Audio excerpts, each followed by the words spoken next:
issued a 7-day strike, which lapsed last night. So today we are here to make sure that we launch our strike up to when, and yet we are not very sure to the gift that we are going to get a comprehensive medical cover.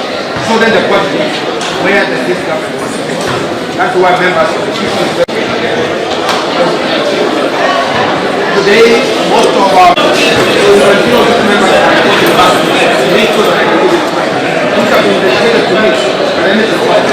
nothing is going in our project because this is all about gain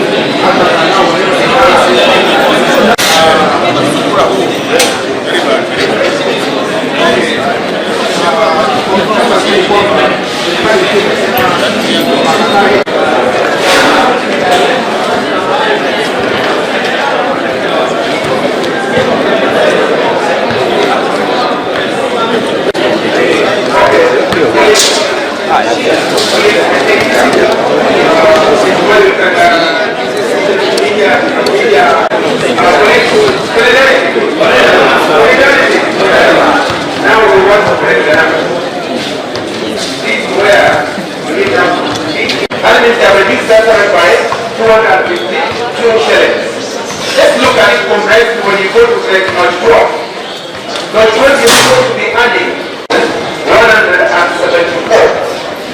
She is taking 7,000. The university, finance departments have not received any information that this money is coming. So when our officials went to find out what is happening, what is the status of implementing this return to work formula, the CBAs, they were told, guys, we have a new thinking. Instead of having to talk about the between 7 to 10%, they were told now we have a global figure, we are calling 4.3 billion. This is all we want you to go and divide amongst yourselves. They were reminded we are not talking about global figures. If there's a global figure we must talk about, it must be 9.6 billion. That is what the technical committee that was chosen among the interministerial team to go and calculate. That's what they came up with. Then they said, no, it's either you take the 4.3 billion or there is nothing else. One thing we are saying, we are not going back to class.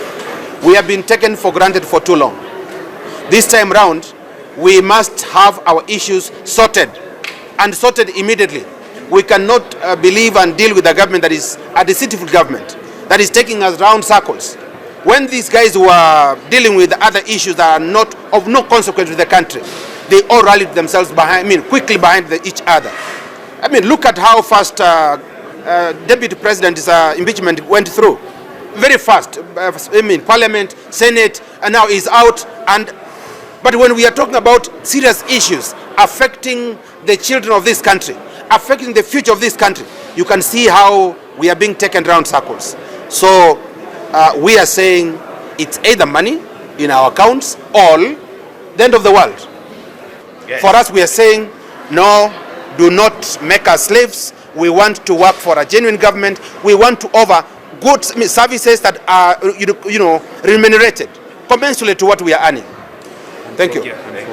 But the government is starting to negotiate the CBA in the year 2024. So the problem is that they start negotiating CBAs late, and because of that, the money that we quote for them becomes a lot.